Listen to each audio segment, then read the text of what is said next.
मैं सबसे पहले इस्तेमाल करूँगी आइकॉनिक का ब्राउ जेल और उससे आईब्रोज ऊपर की तरफ ब्रश करूँगी। अब मैं मिक्स कर रही हूँ AQUA CC क्रीम और पिक्सी का टिंटेड मॉइस्चराइज़र और ये पूरे फेस पे अप्लाई करूँगी ब्यूटी ब्लेंडर के साथ। अब मैं अप्लाई करूँगी कंसीलर और ये है Maybeline का एंटी एज इरेजर।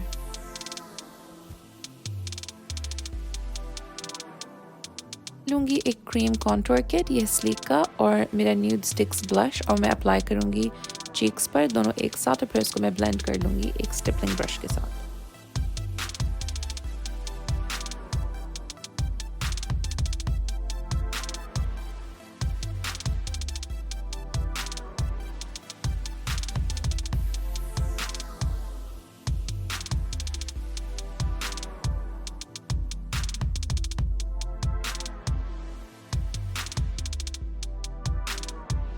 अब मैं लूँगी निप एंड फैब का कॉन्टोर किट, उसके अंदर से जो लाइट कलर है उससे मैं सेट कर लूँगी कंसीलर।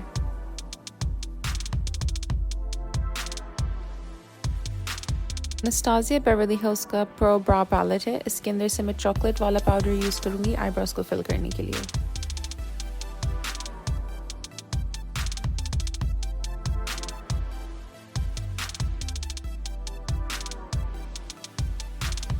अब मैं वापस से निप एंड फैब के कॉन्टोर पैलेट में जाऊंगी और ये जो एप्रिकॉट सा कलर है उससे मैं अपना ब्लश सेट कर लूँगी। आई लैशेस कर्ल करके मैं मस्कारा अप्लाई कर लूँगी और मेरा फेवरेट हाइलाइटर जो शार्लेट टिलबरी का मैजिक लाइट वॉन्ड है वो मैं अप्लाई करूँगी चीक बोन्स पर और नोज़ पर। लिप्स के लिए मैं यूज़ करूँगी नबीला का ज़ीरो मेकअप पैलेट, ये पोर्सलिन कलर में है और इसमें जो लिप कलर दिया है वो यूज़ करूँगी। Thank you so much for watching. Bye.